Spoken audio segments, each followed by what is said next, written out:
Assalamualaikum warahmatullahi wabarakatuh. Selamat pagi, selamat siang, selamat malam teman-teman mahasiswa. Semoga tetap semangat ya mengikuti perkuliahan meskipun kita laksanakan secara online. Di video kali ini kita akan melanjutkan materi dari mata kuliah Digital Citizenship, yaitu di pertemuan ketiga materinya membahas mengenai etika komputer. Etika komputer itu apa sih ya? Etika komputer atau komputer etik adalah seperangkat asas atau nilai yang berkenaan dengan bagaimana kita menggunakan komputer. Etika komputer berasal dari dua kata, yaitu etika dan komputer. Etika berasal dari bahasa Yunani yaitu ethos, adalah adat istiadat atau kebiasaan baik dalam individu, kelompok, ataupun masyarakat. Sedangkan komputer berasal dari bahasa Inggris yaitu to compute, merupakan alat yang digunakan untuk menghitung dan mengolah data. Nah, seiring dengan perkembangan teknologi yang semakin pesat, kemudian interaksi manusia dengan komputer yang terus meningkat dari waktu ke waktu, sehingga membuat etika komputer itu penting ya, sebagai suatu peraturan dasar yang harus dipahami oleh masyarakat luas mengenai bagaimana kita menggunakan komputer. Sejarah komputer itu sendiri ditemukan oleh Howard Aiken pada tahun 1973. Penemuan komputer ini menjadi tonggak lahirnya etika komputer yang kemudian semakin berkembang hingga menjadi sebuah disiplin ilmu baru di bidang teknologi, yaitu mengenai etika komputer. Nah, perkembangan dari etika komputer ini tersaji di tabel ini ya, dimulai dari tahun 1940-an, di mana pada saat itu terjadi Perang Dunia II, dan mulai lahir ya bernama teknologi komputer. Nah, di sini tokoh bernama Profesor Norbert Wiener mengembangkan sebuah meriam anti pesawat yang digunakan di Perang Dunia II yang bisa menembak jatuh setiap pesawat tempur yang melintas di sekitarnya. Dari penemuan meriam anti pesawat tersebut, Profesor Wiener akhirnya juga memperhatikan aspek lain selain dari kemajuan ilmu pengetahuan dan teknologi, yaitu memperhatikan aspek etika. Kemudian pada tahun 1960-an, dengan meningkatnya jumlah penggunaan komputer, membuat Don Parker dari SRI International Menlo Park, California, melakukan penelitian terhadap penggunaan komputer secara ilegal. Menurut Parker, kejahatan komputer itu terjadi karena kebanyakan orang mengabaikan etika dalam penggunaan komputer. Kemudian di tahun 1970-an sudah mulai muncul ya kecerdasan buatan atau artificial intelligence atau AI.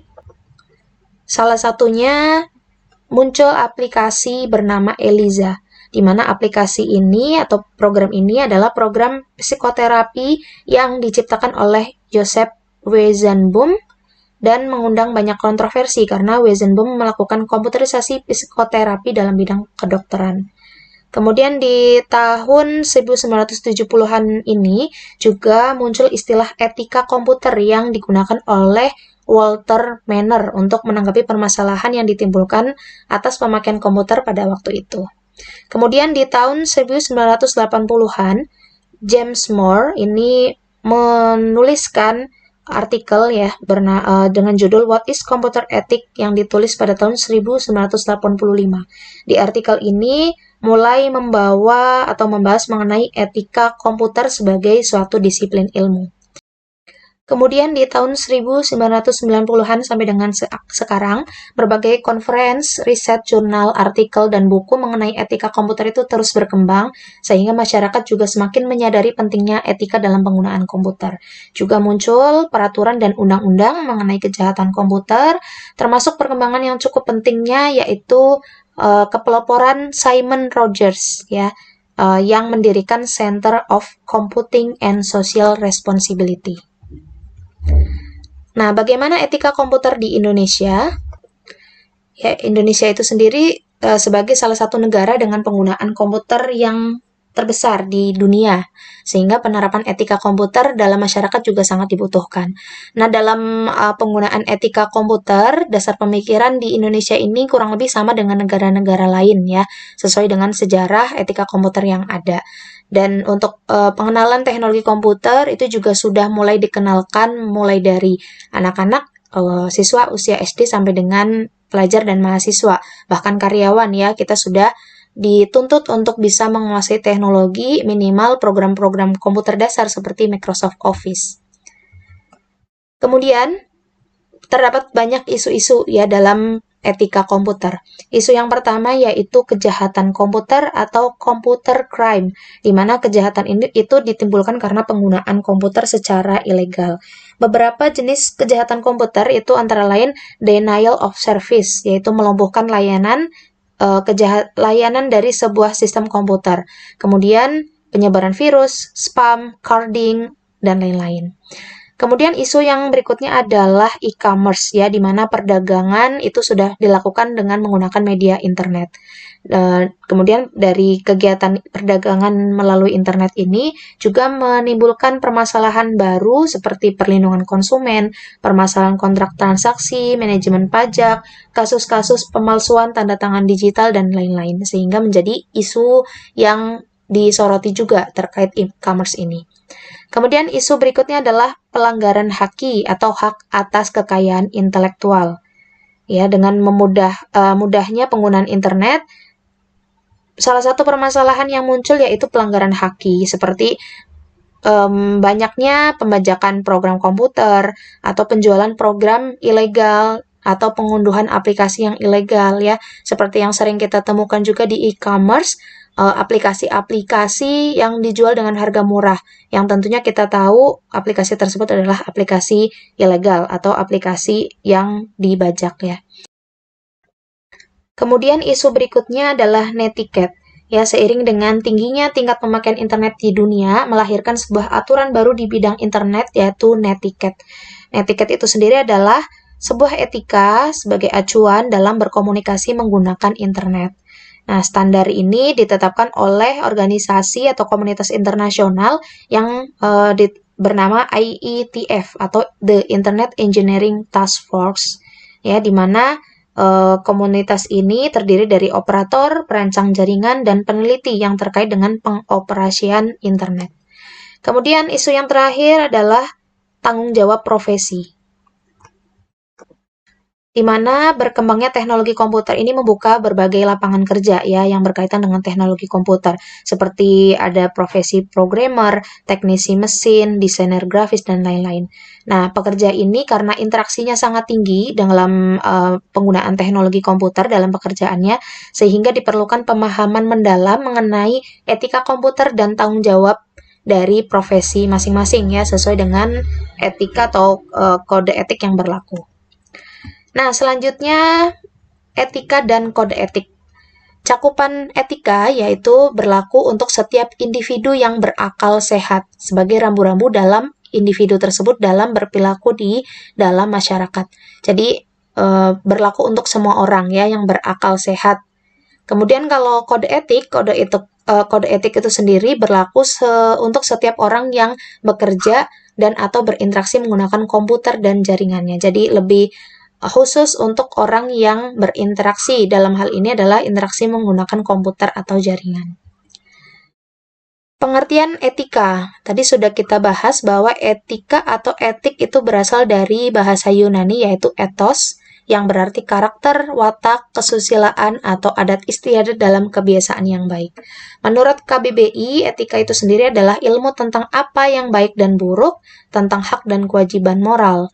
Kemudian kumpulan asas atau nilai yang berkenaan dengan akhlak, nilai mengenai yang benar dan salah yang dianut oleh masyarakat. Ya, jadi secara umum etika adalah nilai mengenai baik dan buruk yang berhubungan dengan kebiasaan atau watak yang baik, ya. Kemudian perbedaan antara etika dan etiket. Etika dan etiket itu sering dianggap sesuatu yang sama ya, padahal ada perbedaan antara etika dan etiket. Etika itu adalah sebagai moral, jadi tidak terbatas pada cara pandangnya sebagai suatu perbuatan. Kemudian etika lebih ke nilai moral, ya. Jadi melekat ke kesadaran pribadi yang harus dilakukan meskipun tidak ada orang lain. Contohnya adalah etika kita meskipun sendiri tetap tidak boleh mencuri, atau etika untuk selalu berkata jujur, etika untuk selalu mengedepankan kejujuran ya, meskipun tidak ada orang lain atau tidak disaksikan oleh orang lain. Nah, sedangkan etiket adalah berkaitan dengan sopan santun, yaitu tata cara yang perlu kita lakukan dalam konteks aktivitas tertentu, dalam konteks kita berhubungan dengan orang lain ya, kaitannya ketika kita sedang berinteraksi atau sedang bersama dengan orang lain.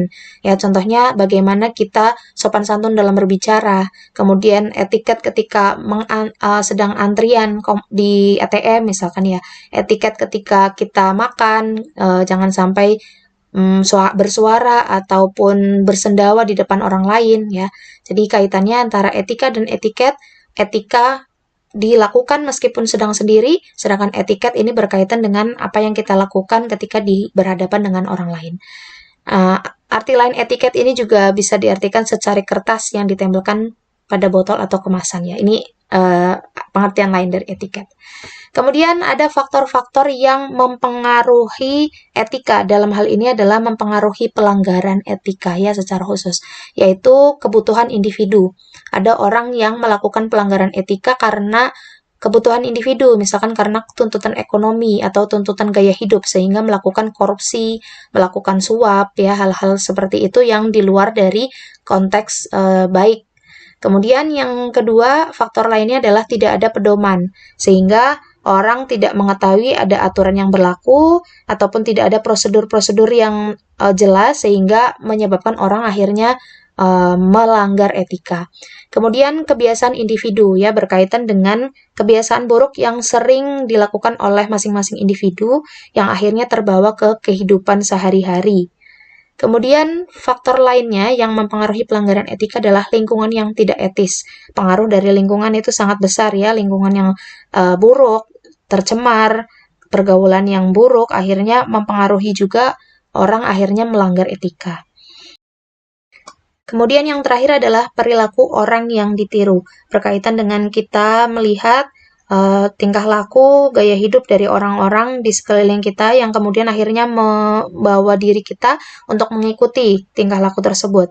Misalkan perilaku teman-teman di lingkungan kerja yang suka memanipulasi laporan, misalkan akhirnya ditiru sebagai sesuatu yang melanggar etika, atau dari efek primordialisme yang kebablasan, artinya terlalu menjunjung suku, agama, ras, ataupun adat istiadat yang akhirnya malah menyebabkan seseorang itu menganggap remeh budaya atau etika dari lingkungan yang berbeda dengan yang mereka pahami atau yang mereka anut. Oke, itu adalah faktor-faktor yang mempengaruhi pelanggaran etika. Kemudian apa sih gunanya etika ya? Dengan kita beretika, memang kebaikan itu belum tentu bisa dihasilkan secara langsung ya, tapi dengan kita beretika minimal terbentuk suatu kesadaran atau pengertian ya yang mendasar dalam diri kita mengenai baik dan buruknya suatu tindakan. Nah, kaitannya dengan hidup dalam masyarakat yang pluralistik atau berbeda-beda, manakah yang harus kita ikuti? Nasihat orang tua, ataupun tradisi masyarakat, ataukah informasi dari media? Ya, jawabannya tidak ada yang mutlak harus kita ikuti salah satu dari ketiganya. Karena apa? Kita harus memiliki kebijaksanaan ya untuk memadukan dan memilah dari ketiganya mana yang paling tepat ya, kemudian disesuaikan dengan kebijaksanaan, kondisi, nilai-nilai pribadi, kemudian kondisi sosial, sampai dengan bagaimana kita bisa menyikapi perbedaan ya, atau bersikap toleran terhadap perbedaan. Oke, kemudian sanksi atas pelanggaran etika. Secara umum ada dua sanksi, yaitu sanksi sosial dan secara sanksi hukum. Sanksi sosial biasanya diterapkan untuk kesalahan yang relatif kecil. Ya, biasanya dipahami sebagai kesalahan yang bisa dimaafkan. Sanksi sosial misalkan dikucilkan ya untuk sementara waktu, interaksi dengan masyarakat atau dengan lingkungannya jadi canggung, kemudian dikucilkan dari pergaulan atau didiamkan, yaitu sanksi sosial. Kemudian kalau sanksi hukum ini berkaitan dengan kesalahan yang lebih besar, yang bahkan bisa menimbulkan kerugian dari pihak lain, terdiri dari hukum pidana ataupun hukum perdata ya. Jadi mengikuti aturan ataupun perundang-undangan yang berlaku. Baik, yang berikutnya adalah 3 prinsip yang menentukan apakah suatu tindakan itu etis atau tidak. Ya, yang pertama prinsipnya adalah jika semua orang bertindak dengan cara yang sama, masyarakat secara keseluruhan akan diuntungkan. Kemudian yang kedua prinsipnya adalah tidak memperlakukan orang sebagai alat untuk mencapai tujuan ya, atau tidak memanfaatkan orang lain. Nah, yang ketiga prinsipnya adalah adil. Ya, jadi 3 prinsip ini jika terpenuhi semuanya maka tindakan tersebut adalah tindakan yang etis. Yang sebaliknya kalau tidak terpenuhi, misalkan tindakan tersebut merugikan orang lain gitu ya, atau tidak bersikap adil, maka disebut sebagai tindakan yang tidak etis. Kemudian etika dan teknologi ya, teknologi yang berkembang saat ini ya, melingkupi segala sesuatu yang diciptakan manusia untuk memudahkan pekerjaannya atau untuk menambahkan kenyamanan. Nah, kehadiran teknologi ini meskipun banyak kebaikannya atau kemudahannya atau dampak positifnya, salah satu sisi buruknya adalah membuat manusia kehilangan beberapa sense of being human yang alami atau berkurangnya kemampuan kita untuk sebagai manusia ya, sebagai human. Ya, salah satunya adalah berkurangnya kemampuan refleks untuk merespon, ya, jadi responnya lambat, kewaspadaannya berkurang, atau dampak buruk lainnya adalah menyebabkan orang malas, ya, malas berpikir. Contohnya dengan hadirnya AI, di mana kita tinggal memasukkan pertanyaan, kemudian nanti dijawab, gitu ya, menggunakan ChatGPT atau aplikasi-aplikasi AI lainnya, akhirnya membuat kita sense of being human yang berpikir kritis akhirnya berkurang.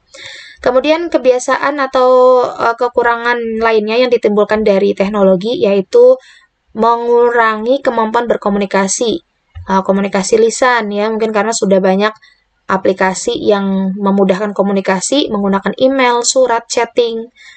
Kemudian contoh lainnya adalah implikasi terhadap silaturahmi yang tertunda ataupun berkurang karena sudah digantikan dengan SMS ya, kalau dulu, atau sekarang itu WA, telepon, video call yang interaksi secara langsung itu berkurang. Kemudian emosi atau touch semakin tumpul karena masalah jarak dan waktu teratasi oleh teknologi informasi. Jadi sudah jarang bertemu atau bertatap muka secara langsung. Kemudian etika dan kode etik dalam pengertiannya secara khusus dikaitkan dengan pekerjaan atau aktivitas yang intens. Etika ini kemudian secara kolektif sengaja ditulis menjadi sebuah aturan atau kode, ya, akhirnya memunculkan istilah kode etik yang sistematis sebagai alat untuk menghakimi suatu tindakan benar atau salah.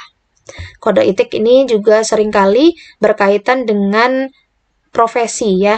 Jadi kode etik adalah norma, nilai, dan aturan yang ditulis secara kolektif oleh sebagian masyarakat yang memiliki kesamaan profesi. Misalkan kode etik guru, kode etik komputer untuk orang-orang yang bekerja di bidang komputer ya. Kemudian secara aturan ini ya mengatur kegiatan yang secara tegas menyatakan apa yang benar dan baik dan apa yang tidak benar dan tidak baik berkaitan dengan kegiatan atau profesi tersebut.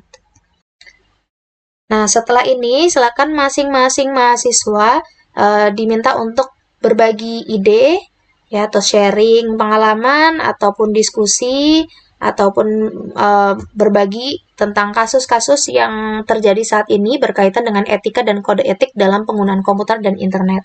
Ya, berikan langsung contohnya, kasusnya apa dalam bidang cybercrime ataupun cyberstalking, pembajakan, data forgery dan lain-lain ya. Berikan contoh kasusnya dan juga bahas apakah melanggar kode etik atau melanggar etika ataupun melanggar hak cipta, hak dagang, hak paten, atau hak kekayaan intelektual atau tidak.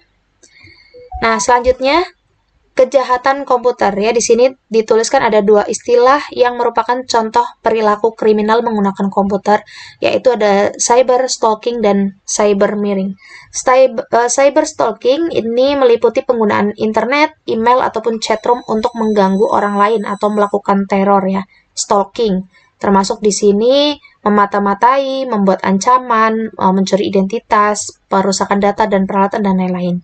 Sedangkan untuk cyber mirroring ini berkaitan dengan penyebaran informasi yang salah atau hoax ya, yang digunakan untuk merusak reputasi seseorang atau organisasi.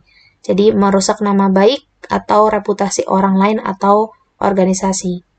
Nah, selain dari dua istilah ini sebetulnya ada juga jenis kejahatan komputer yang lain ya, pencurian identitas, kemudian pembajakan ya berkaitan dengan pelanggaran hak cipta atau lisensi, kemudian akses yang tidak sesuai atau penyusupan akses ya, penyalahgunaan akses, illegal content, data forgery untuk pemalsuan dokumen atau data, carding dan lain-lain.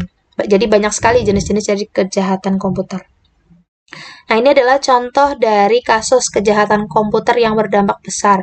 Ini terjadi di tahun 2015, ya, berkaitan dengan pembobolan rekening bank Permata, ataupun di tahun 2014 terhadap pembobolan terhadap ATM Bank Mandiri.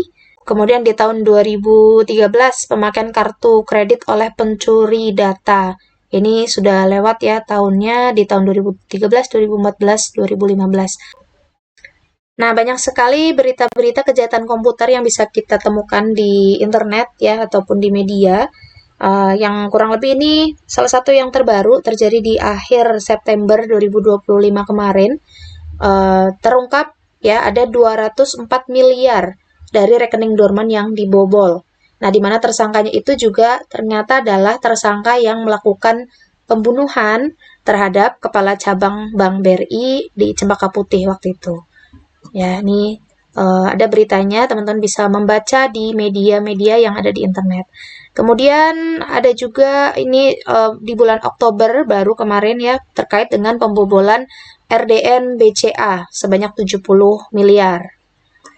Kemudian pembobolan rekening dari pensiunan atau dana pensiun ya, di mana di sini modusnya adalah mengaku sebagai staf ataupun karyawan atau dari pihak Taspen ya, membobol atau mengincar dana pensiunan dari ASN.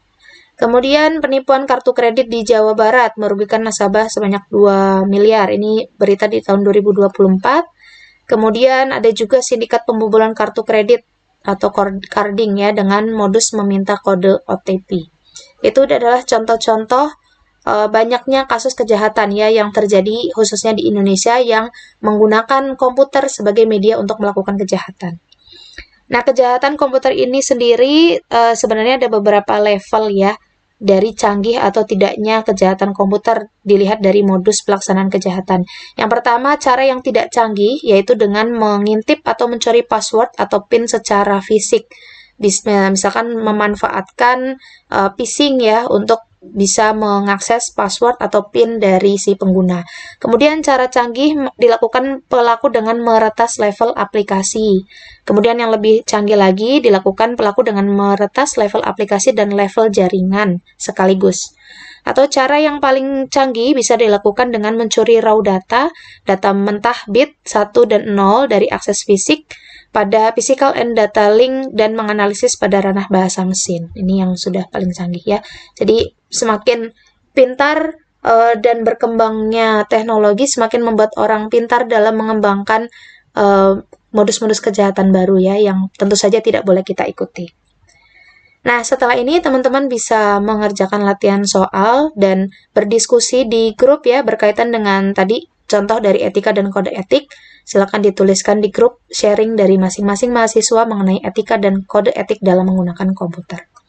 Baik, untuk video pembelajaran hari ini saya cukupkan. Semoga bermanfaat dan bisa dipahami. Saya tutup. Wassalamualaikum warahmatullahi wabarakatuh.